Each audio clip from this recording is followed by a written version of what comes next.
terrible news this week. Tuesday, I guess it was about 2:30 in the morning.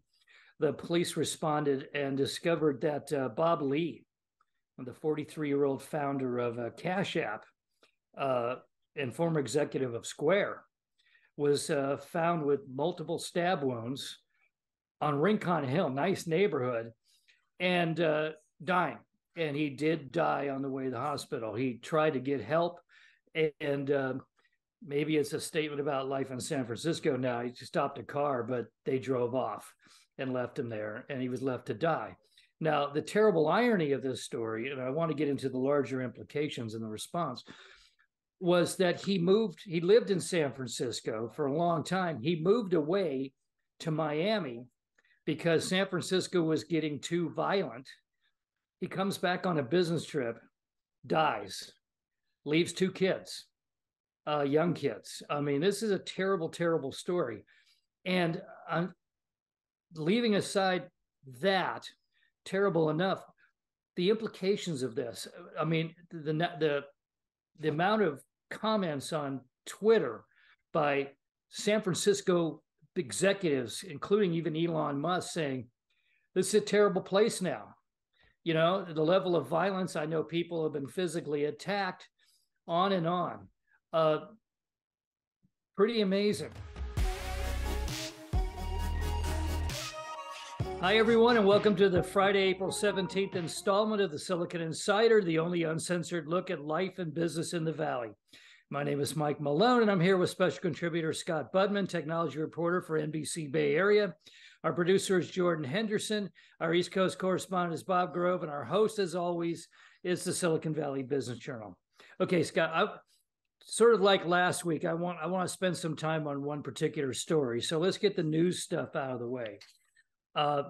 First of all, the stocks closed higher today, but things are kind of weird. There was a jobs report that looked a little bit, suggested that employment's getting a little softer. The Wall Street Journal came out and said this may be the most uninteresting time to buy stock since 2007. I mean, we seem to be on this cusp of something. Mortgage rates fell a little bit. Inflation fell a little bit, but there's talk that if Saudi Arabia cuts off oil, we're going to have gas prices go back up. I mean, we seem to be wavering on the edge of either good news or bad news for the rest of the spring and summer. Yeah, we got a couple of things that are, I would say, pessimistic about the future. One, the job report you talked about. And remember, for a while, even with the tech layoffs, there were easily 2 job openings for everyone looking for work, which is very optimistic. It shows that companies want to add to their staff. That number is now dropped below 2 to about 1.6, 1.7. And that shows that, A, there are just flat out fewer job openings, but also companies are likely a little nervous about going forward and adding to their staff. Instead, they're sort of jumping on board with this whole year of efficiency thing. Tech companies are cutting jobs, and other companies, I think, are just sort of, if not putting out hiring freezes, just saying, you know what, we're a little nervous about higher interest rates, about inflation, maybe even recession. So we're going to slow things down and not hire as many people. The other thing we saw was PitchBook's big number for the quarter on venture capital, which really is something that we here in Silicon Valley watch very closely. And this first quarter was abysmal, something like 99% fewer dollars made in exits than at the peak, which was just a couple of years ago. And we're seeing fewer deals, fewer exits, fewer IPOs. And there's a lot of cash that these VC funds have, but they haven't found, other than, say, AI, they haven't found a whole lot of place to put it. And that's usually where you can say, this is going to be hot in the future. Other than AI, I'm not sure what's going to be hot in the future right now. Yeah, anecdotally, I'm talking regularly with a couple of companies, one in batteries and one in med tech. They're searching everywhere to find venture capital money. The stuff that was flowing freely just a few years ago has completely dried up. And that doesn't bode well for, I mean, if ChatGPT is the only, interesting new technology out there, it's going to be a rough few years ahead.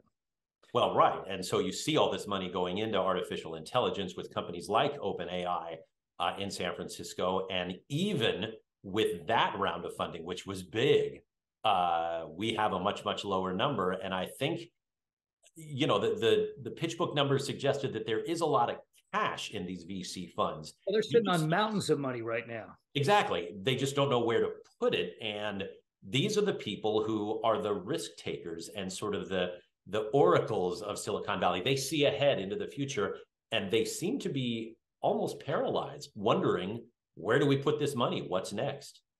Well, at some point, the fund investors start getting noisy, don't they? Like, you're just sitting on my money, not doing anything. You're not making it work for me. Right. When did they start squeaking? It's a good question, because the stock market has been so volatile lately. I don't know that they're telling the VCs, hey, put my money out there into this market. They may be saying, you know what, cash is not bad right now, at least until we figure out where we stand with interest rate cuts and where we stand with these job numbers and all of that. I wonder if the VCs are hearing from their money people saying, maybe sit on the cash for now, because it's one way to know we're not going to have losses. So it's a modern venture capital version of the mattress. Yes, exactly. Stick your cash in the mattress. You don't worry about it. You don't touch it. May not draw any interest, but you're not going to lose it either. Right, which is not sexy or exciting or, future happening. But I think it's what's going on right now, until we can get past the question of interest rates and whether we're going to go into a recession and how many more layoffs these tech companies are going to have. Okay, we did have one bit of, besides the fact that 30-year mortgage rates dipped from 6.32 to 6.28, which doesn't mean a whole heck of a lot because there aren't any houses up for sale. Even if you wanted to, that's still a high rate, and try to find a house. Right. I mean, you have two things going. You have people nervous about buying because the prices are still high and the monthly payment is high. You have people nervous about selling because they'd have to abandon their, 2.75% mortgage and go take something for 2 times that, maybe even 3 times that. And therefore, one of the things we've seen recently is apartment rents in the Bay Area are going up again. And that shows that people are waiting on the sidelines. They're coming back to work. A lot of coming back to the office, but they're not buying houses because there's just no inventory out there. Thank you for that segue, because we did have one ray of light here, which is officially now more millennials finally own their own homes than rent. It's taken them longer than your generation, my generation. They're finally catching up. 52% of millennials, which is age 27 to 42, owned a home by the end of 2022, which the number of millennial homeowners hit 18.2 million in 2022, growing by 7.1 million the past 5 years. So the millennials have finally entered into adulthood. If that's the badge of adulthood, is finally buying a home and settling down. Right. They finally made it. Well, and this is a tough place to talk about that study, because how many 27-year-olds do you know? Here. They're not doing it here. Right. 27-year-olds here in the Bay Area. I mean, I remember being 27, living in the Bay Area, by the way, as you know, not being in tech, not having any stock options, and owning a home was still pretty aspirational. And I was lucky enough to do it before 42, but I can see where you'd have to not only earn a bunch of money and therefore have a decent career, but really save a big chunk to put a down payment down on anything right now in the Bay Area. But I got to say, I actually had a clue to this news. Last week, taking a walk, I run into one of my old Eagle Scouts, and he's, I think, 32 right now. Went to work at Google right out of college. He bought a beautiful house. He's been living in a beautiful house that he's had for a couple of years, just a few blocks from where I live. I had not seen him, but I ran into him walking. And obviously, if you made the right career path, right. Like go to, did I say Apple? Go to work for Apple, you got a house. Right. And that's part of the problem the Bay Area has, is this wealth disparity depending on what your career is, i.e., are you in tech? Are you at Apple? Are you at Google? Or are you doing all the other things that just make it hard to have that much money for a down payment? Yeah. Okay. I have one thing about Eric Schmidt at the end. I should say hi, Bryce. That was the scout that I ran into. Well done. Uh, I hope you represent the future for your generation in this town. I have one last thing on Eric Schmidt later, but I want to spend the rest of the time talking about the terrible news this week. Tuesday, I guess it was about 2:30 in the morning. The police responded and discovered that Bob Lee, the 43-year-old founder of Cash App uh, and former executive of Square, was found with multiple stab wounds on Rincon Hill, nice neighborhood, and dying. And he did die on the way to the hospital. He tried to get help, and maybe it's a statement about life in San Francisco now. He stopped a car, but they drove off and left him there, and he was left to die. Now, the terrible irony of this story, and I want to get into the larger implications in the response, was that he lived in San Francisco for a long time. He moved away to Miami because San Francisco was getting too violent. He comes back on a business trip, dies, leaves two kids, young kids. I mean, this is a terrible, terrible story.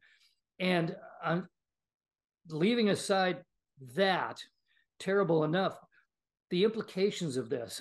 I mean, the amount of comments on Twitter by San Francisco executives, including even Elon Musk, saying this is a terrible place now.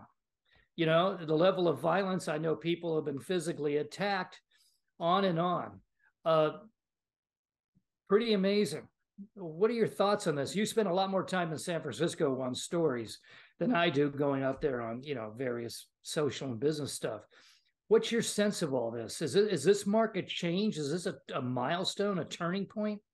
It may be. I mean, and we've talked a lot about the economic disparity in San Francisco, the housing disparity, how there are streets, even in good neighborhoods, that are, sketchy to walk down. And tech has talked about this a lot because it hurts them when they try to recruit people.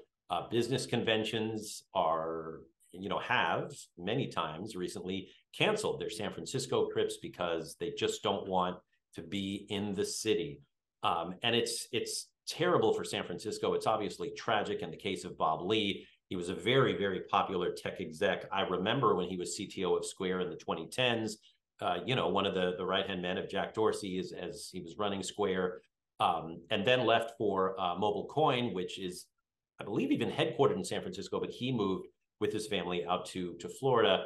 And it's tragic, and it's something that tech has talked about and even put money towards. But now it's really one of their own that is lost. And I think, you never know what the turning point for something will be, but this is getting an awful lot of attention because this hits on a personal level, but also an even wider business level. Is this going to keep even more conventions and companies and people away from this city that depends on tourism and tech and people living here? And they really have to do something, and do something quick. The most beautiful city in America. I mean, you grew up right across the bay from there. I got here in elementary school. I've been living here almost 60 years. San Francisco was the jewel of American cities. And to see what it's come to is heartrending. And to see people now, people have been getting killed for a while, but to see this level of violence is appalling. Right. And again, this is a tragedy. But like you say, this has been going on for a while. The streets have been dangerous, even in an area like Rincon Hill. And I'm speechless. I don't know what to say. Obviously, the city leaders are on the hot seat. The DA, Brooke Jenkins, is on the hot seat, the mayor, London Breed. And, I feel for them too. They're trying to beat back this scourge of violence and homelessness and, the things that you see on the street. And tech has been, to an extent, an ally. I know Mark Benioff has put up a lot of money to fight homelessness and things like that. But it clearly hasn't done enough, not nearly enough. Yeah, your wife, you told me your wife had a very telling comment, which kind of struck me. which, yeah, you want to repeat it? It's impressive. Well, as someone who has lived in both Miami and the Bay Area, to say, right, when you leave a place because of the crime to go to Miami, that's saying something. And Yeah. there is this back and forth battle right now between Miami and, say, San Francisco. And San Francisco has long laid its claim, Silicon Valley and tech, Miami with crypto. But Miami is starting to say, hey, come here, because of the things that are going on in San Francisco. And, if you grew up, say, watching Scarface, you'd think, when would that be said? But it's being said now. And there are people I know CEOs, I know executives, I know venture capitalists who have left the Bay Area for Miami, and have not looked back. Now, do you think this will accelerate the migration of companies out of San Francisco? I mean, I thought, reading this, I thought, well, San Jose is still, a safe city and a good destination, just as they announced that they've arrested the woman that's the head of the Police Officers Association for drug dealing. Right. That was right. That was right. Yes. That's not violent crime. I don't think that's going to cause people to move away. That's a bizarre story, by the way. Right. But the city, it is violent crime, and my sense is that talking and going, meetings up there and all that, the tech people felt that they were in kind of a insulated state up there. They were in a bubble, that the stuff happening on the streets, they had to get through, to and from each day, but it wasn't really going to affect them. And I think this is right in their front yard. Right. And yet, how many people have you known that went to see, say, Hamilton in the theater? I mean, the ultimate, cool sort of bourgeois thing to do, and yet had to step over drug needles to get in line in the theater. I mean, this is what San Francisco, unfortunately, has become. And you can pontificate about it, whatever. It's tragic, and it is causing people to look down on the city, and not just, your conservatives in other cities, but like you say, when you detect a health threat, a threat of violence to your family, no matter how important the city has been to you, as I'm sure it was to Bob Lee, you move, you leave, and just to come back on a visit to have this happen is horrible. So we've been talking for a while that, I've been saying this, I'm sensing a sea change, that 10 years ago, the Valley was still, in the Bay Area, was still the future. It was where the future was being made. It was innovative. It was full of interesting entrepreneurs and, smart code writers and young people filling San Francisco and all that. In the last couple of years have been devastating for the image of this place.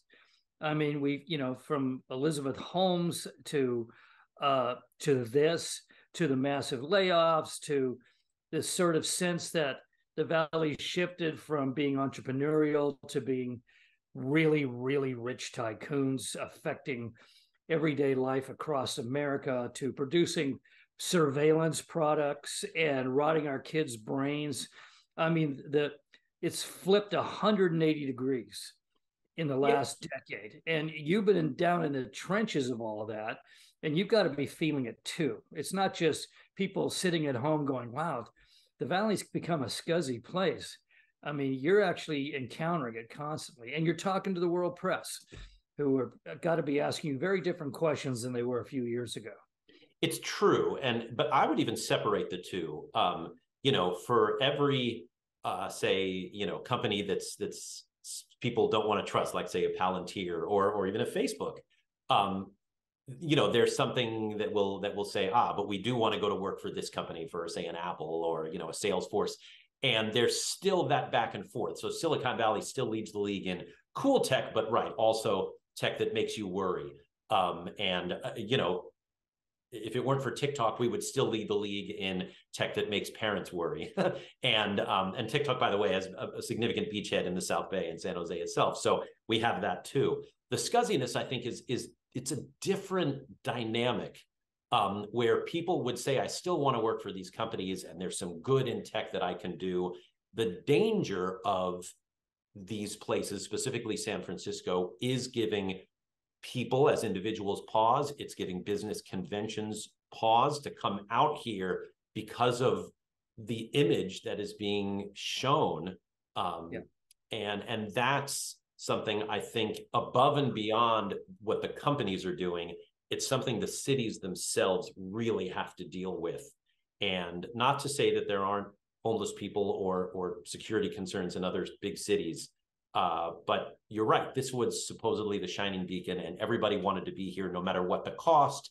And now they're saying, well, why would I pay extra to live in an area that still might be dangerous? And that goes above and beyond concerns of where you're going to work and how you're going to be an engineer or a coder or whatever. And that's, I think, an even bigger issue that's going to hit Silicon Valley and the tech industry, is if people don't want to come out to the Bay Area because of the Bay Area itself. Well, and you said a very depressing thing, which is the leadership of San Francisco don't have a solution. It's not like, oh, we got to spend more money on this, or we got to institute this. Right. They don't have an answer. No, it's depressing. Look, I'm a native of this area, and it's depressing to say, and it's depressing to realize that despite the good efforts of some of the not only political leaders, but business leaders, the problem has just gotten worse. And, the mayor of San Jose, just the other day, was saying, I've got thousands, or at least,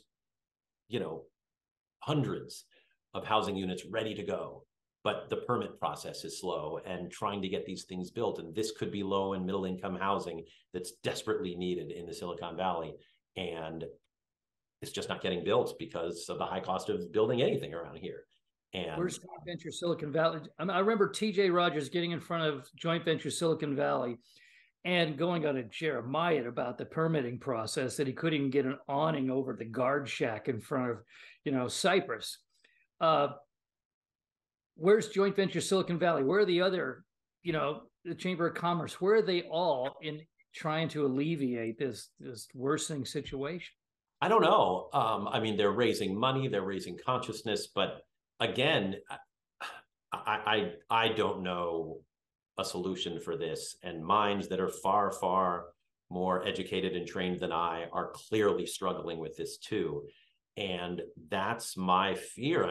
The two fears that I've talked about over the last few years to the progress of Silicon Valley really don't have anything to do with technology. No. And that's kind of bizarre to say that out loud, but it's are we pricing young people out of this area so that the startup culture is going to go away because young people can't afford to live here? And two, are people even with money, people who have been successful, and Bob Lee is an example of this, leaving because of fear of staying in the Bay Area, and then, again, coming back on a business trip and tragically dying. This hits so many people here very hard, both coworkers, but also just people in general who are saying, what's going on here? Well, I have no doubt we'll be revisiting this topic quite a bit in the near future. Finally, former Google CEO Eric Schmidt, we both know Eric very well, says the tech sector faces a reckoning. And that has to do with AI. He's joined the chorus of people saying, watch out for AI. He says, we collectively in our industry face a reckoning of how do we want to make sure this stuff doesn't harm, but just helps. I didn't see any solutions being offered. He said, no one meant this as the goal, and yet it happened. How do we present that with AI technology? He's talking about how social networks have killed people, and, the various carnage created by tech that we thought was, the perfect solution to everything. He's saying no one meant for those things to happen, but they did. And now no one knows how to prevent AI from having similar consequences. You buy that? Eric's one of the smartest people I've ever known, but there's a lot of really smart people weighing in on this. I'm not sure, are they right or are they wrong? No, but look, of the 1,000 people that signed that letter saying put a pause on AI, as much as a lot of people said, whoa, a 6-month pause, that doesn't make any sense. Yet there was a lot of intelligence in that letter, a lot of smart people, a lot of experience in that, because I think they recognize, just like social media, has been wonderful at connecting people, but also, like you say, deadly. It's been really dangerous as well. AI is, everything that we've seen with search, but on steroids, everything we've seen with social on steroids. And therefore, yes, it can make things convenient, but it can also be dangerous. And people are looking at a couple of dangers, both, the danger of misinformation getting out and causing riots or causing actual physical harm to people. But also people are talking about job losses because of this. Not to mention the inaccuracies that we've already seen from AI. Yes. And so my way wouldn't be to say, well, stop everything for 6 months, but stop the idea that this is going to be something to rely on and lean on for a while, because there's clearly so much more work to go before it's anything we can trust.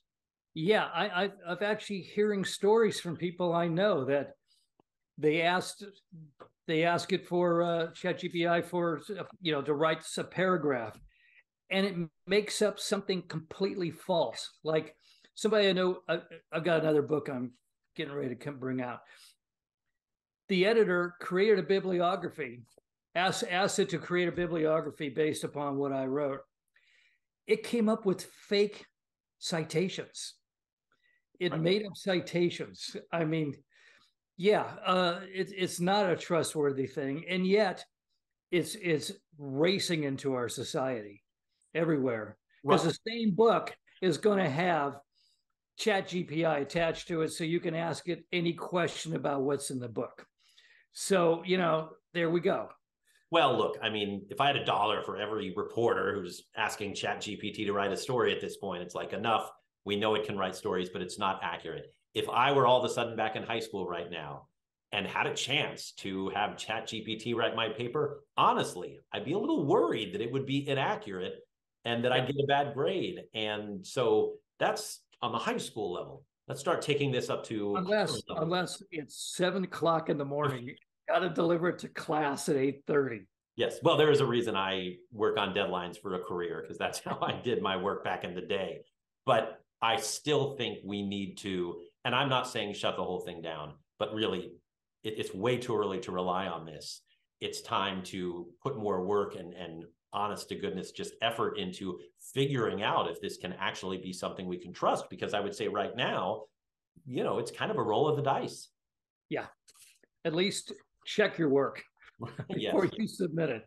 Okay, that's it for now, folks. You can find us on the Silicon Valley Business Journal homepage, as well as on Spotify, Anchor, Google Podcasts, the list, Apple Podcasts, LinkedIn, and YouTube. This is Passover week, Good Friday week, and Easter. Have a lovely time, hopefully with your families, and we'll see you next week. Bye-bye.